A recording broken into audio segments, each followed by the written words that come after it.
I'm so excited to have Leta Greene with us. She's the author of the new book, Love Me Too. She shares in this book her story of resilience coming from her own Me Too story and experience. You really don't want to miss this powerful episode. Welcome to the Your Mark on the World show with your champion of social good, Devin D. Thorpe. This episode is made possible via the support of our sponsors, including Johnson & Johnson's Caring Crowd. Leta, welcome to the show. Hello, Devin. We're thrilled to have you. Thank you for joining me. As we think about, you recently wrote a book. Yes. And in the book, you share your Me Too story. But Yes. I'm wondering if you would take just a few minutes and tell us whatever part of your story you want to tell us to put your insights into some context for us. Absolutely. Well, Devin, you and I have known each other for several years, and you probably didn't know that I had a Me Too story. And to me, that's an important part of my story, is that by doing some certain tools and self-work, it is no longer a significant part of who I am. And I spoke out because I've seen a lot of anger and resentment out there. And I so love that we as a society are opening this up for a conversation. We need to be talking more about education. We need to be talking more about mental illness. We need to be talking more about suicide. I mean, the list goes on and on about the things that we just need to talk. Because if any two people sit down and talk, they'll find something they can respect each other on. And so I'm a big advocate of that. And that's why I'm speaking out now, is because I want people to know that this Leta Greene that they know, and that those who don't know me, that I've been happy for a long time. I am living well, and I am living joyfully, and I have fulfilling relationships with my husband, my children, other people. And the violation of being sexually molested from 2.5 to 14 years old, those are during my fundamental years of who I am as a person, did not wreck me in having a successful and always life. And there are more people like me that are living well and living joyfully that bad things have happened to. That some we cause, some we don't. Obviously, I did not cause this to happen to me, this particular thing. But we have to work past our hard. We have to work past the thing or things that are difficult for us in order to become vibrant human beings and not be stuck in a place of being a victim. But in fact, as a survivor, there was a time when, that victim word applied to you. In fact, you went through some horrific things. The person that did this to you left you at a point where at one point in your book, you say you were effectively suicidal. Yes. This was not you've come out on top, but this was horrific. Yeah. No, I mean, I share how dark and awful it was in my book because I want people to know the simple truth of hope. And I am not the only example of this. I mean, I've listened to several of your podcasts, and there's amazing, hopeful people that are on there. And this is just my thing that I can put a flag in and say, this was so bad. It took me to this depth of mental despair and mental illness and years of depression and hating myself. But I did the work, and I'm here. And I get to live here for as long as I choose to live here, because I have those tools now, and no one can take those tools from me. Yeah. You mentioned in our pre-interview stuff that you had some tips to share. And the first one related to the way survivors use anger. Tell us about what you're thinking and how people can use anger. Well, as I was just saying, that it's great that we're having this conversation. And whenever anyone goes through a difficult thing, there is the cycle of grief. And to recognize that we are in a cycle, and you may have to go through that several different times depending on how it relates. A loss of innocence, a loss of being able to trust easily, right? And you get to go through all of those different feelings that are appropriate and right but they are not a permanent state of being unless you choose to have them be a permanent state of being. And unfortunately, no one else can do this for you. No one else can get you to move through those steps as you should. You can't just say, oh, I'm not gonna feel it. You have to go through them.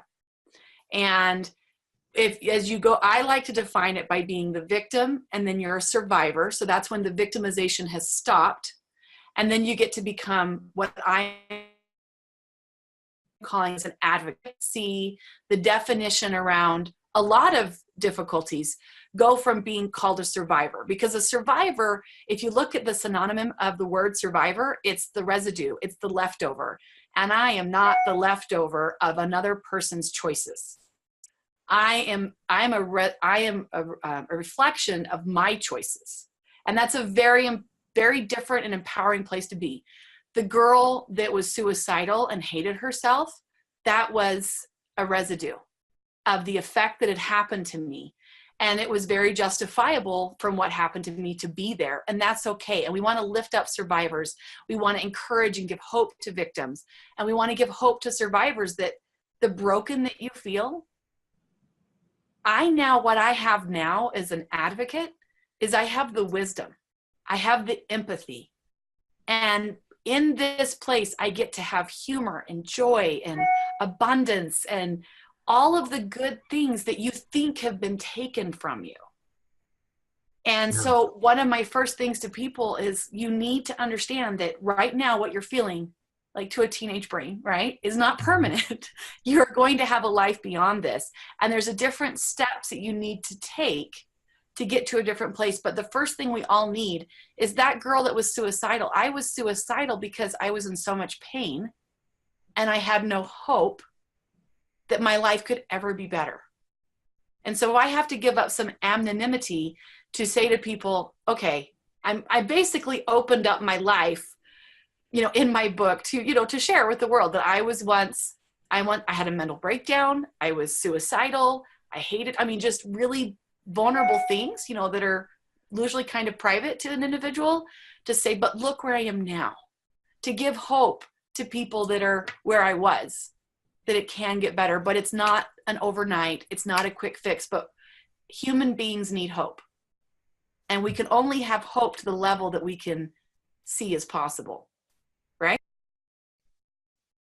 So Leta, you had a second tip for us that you wanted to share, and it was to talk about the causes of sexual abuse. And I know, the old school thinking was so much attention, even from women, going back a generation, they acted and spoke as if women caused sexual abuse by what they wore, what they did, what they said. Of course, I think most of us see that as absurd today, intellectually, but some of us still behave that way.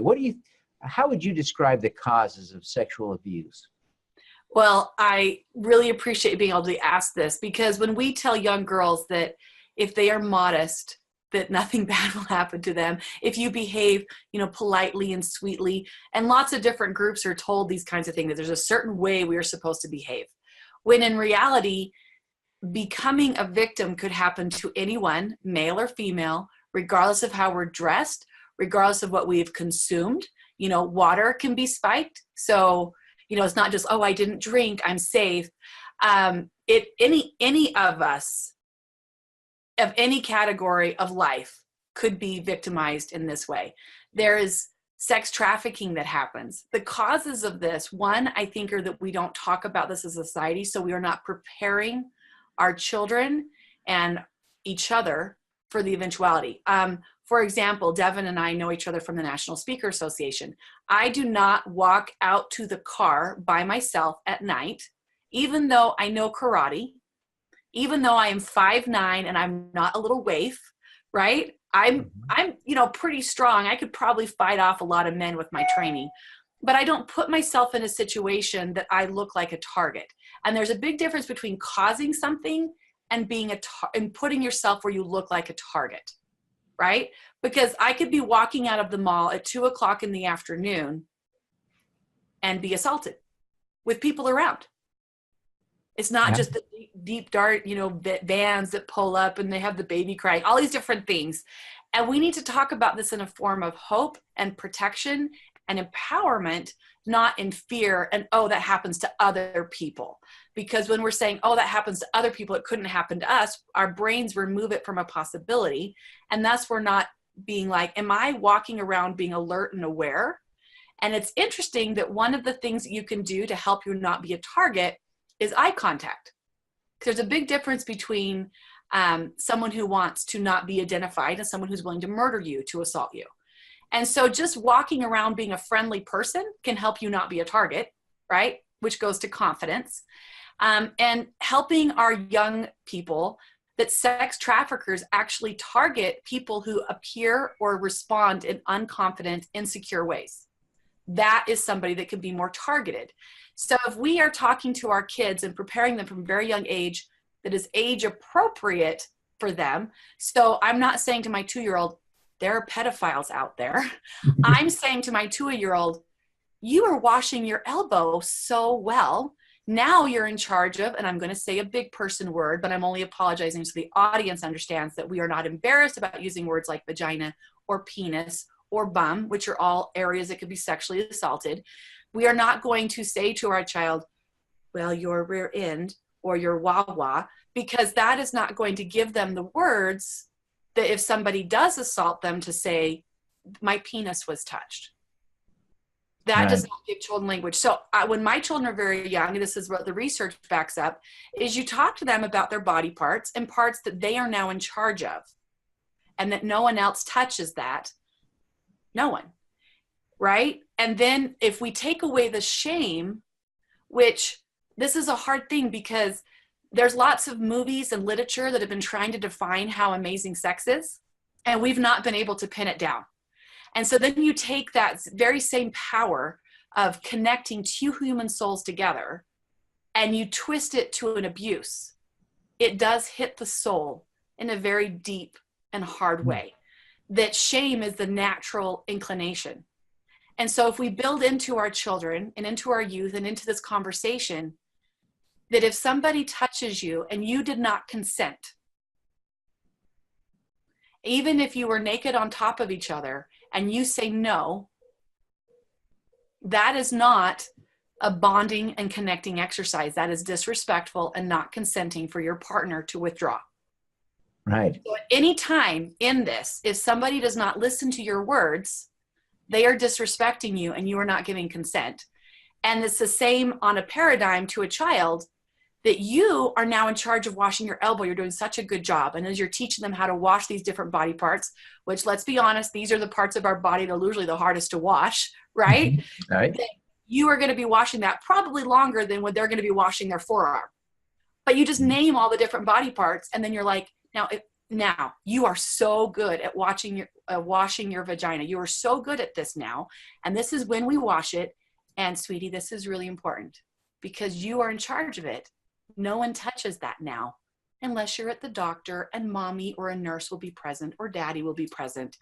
Nobody touches that because it's yours.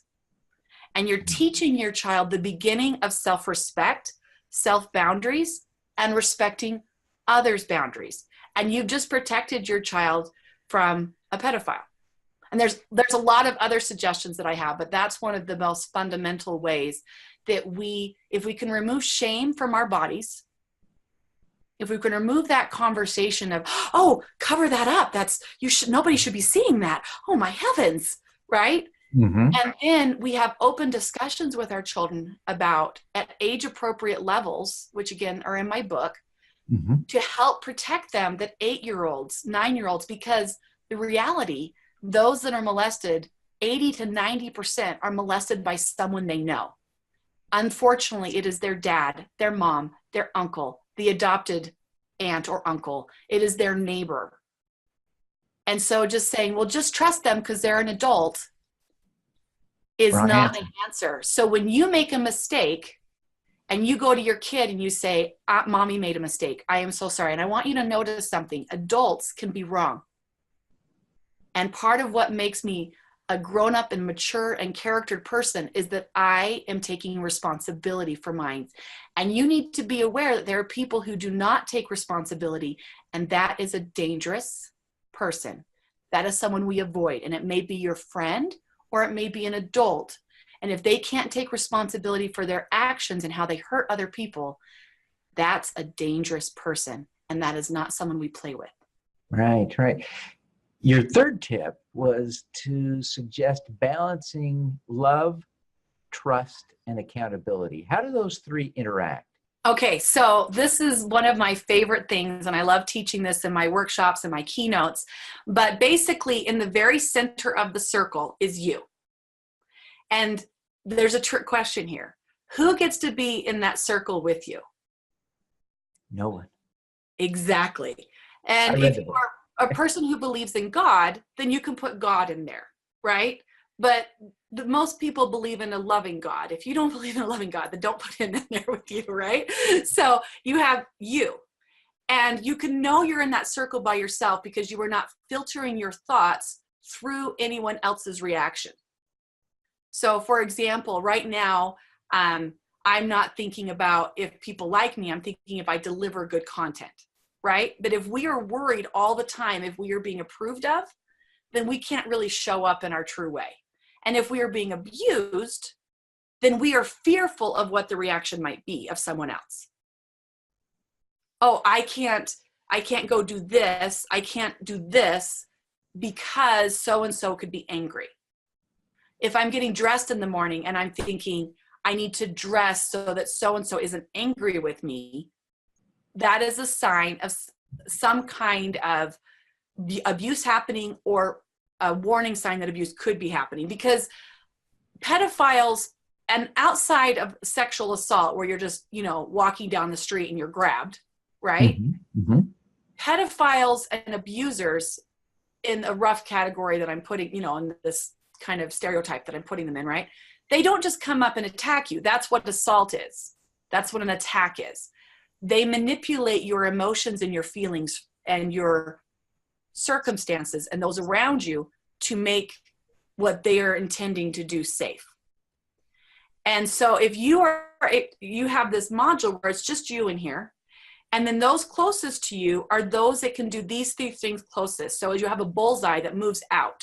So someone you love, but is not able to take accountability for their actions or has not shown that they are trustworthy.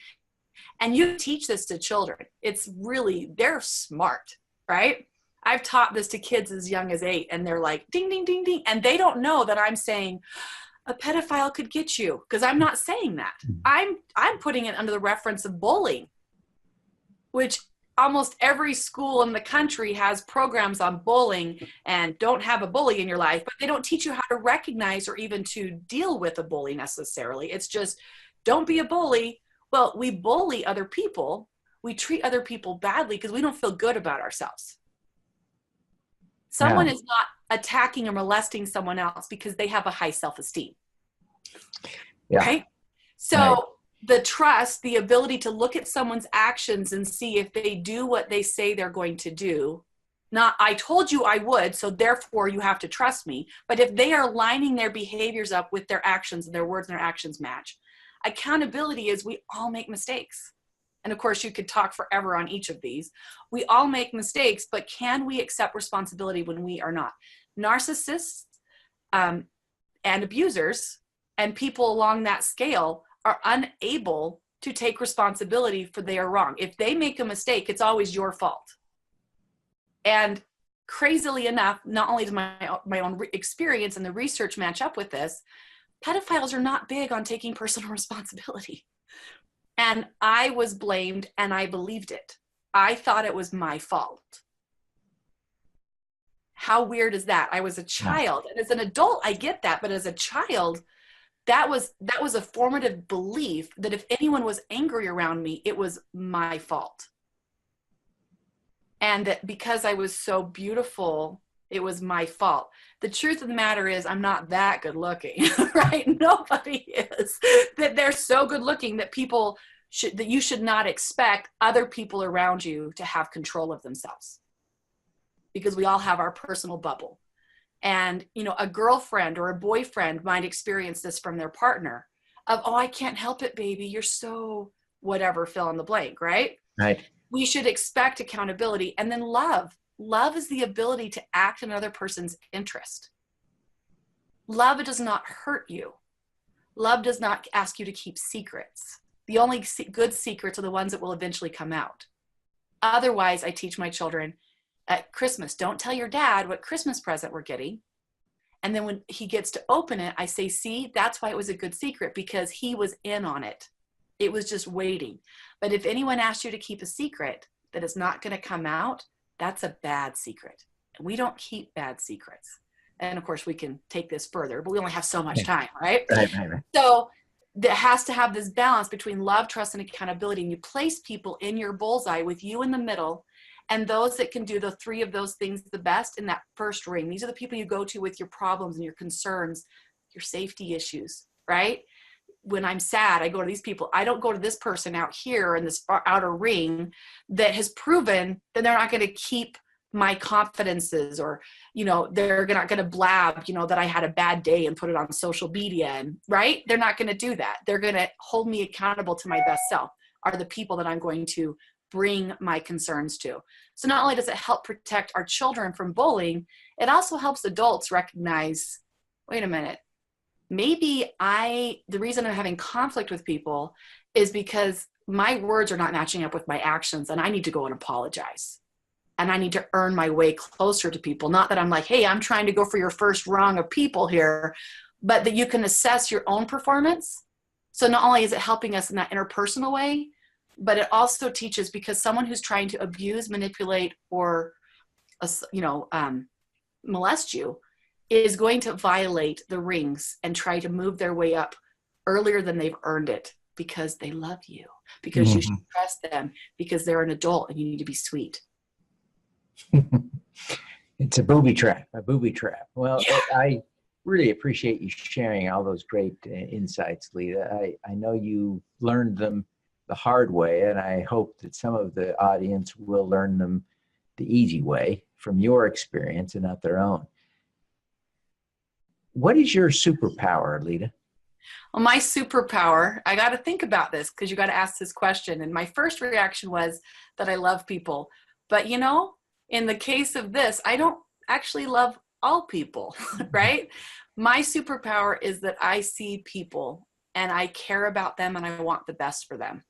And that is why I've spoken out, is because if I can help one boy or one girl realize that they can have a full and fulfilling and joyful and amazing life, then it's worth sharing my vulnerable underbelly. Well, I hear that. Well, fantastic. It's been such a joy to visit with you today. I really appreciate you taking the time. Before you go, Leta, would you take just a minute and tell people how they can find your book and how they can connect with you personally? Yes, absolutely. My name is spelled Leta. It's Leta, and then green like the color with an E on the end. And my book is entitled Love Me Too. My first book is on confidence and how to choose joy and happiness in your life. And I'm a speaker and an author. And my name, having a weird name, I'm pretty easy to find. So I'm on social media. I have a website. So Leta, Leta, at Leta Greene. Fantastic. Well, Leta, again, thank you very much for joining us. We appreciate you sharing your story and appreciate your willingness to be honest with us. We wish you every success in helping to share this message with more people, to bring hope back to people who have suffered, the kinds of things you have. Well, thank you. It's an honor to be on your show, and it's been amazing to see how my message of hope and resilience is being accepted, and we need more of it. So thank you for having people like me on, Devin. All righty. Let's do some good. Let's do it. At Caring Crowd, we believe everyone has the power to make a difference. Through our crowdfunding platform for community health, we empower passionate people to drive real change. Whether you work for a nonprofit organization, volunteer, or want to get involved for the first time, you can post a campaign on Caring Crowd. Join us, because caring is where change begins. Thank you for listening. Devin Thorpe's mission is to end extreme poverty, improve global health, and mitigate climate change before 2045 by finding and sharing the stories of those who are doing the most good. You can join with other listeners to accelerate Devin's mission by visiting helpdevin.org right now.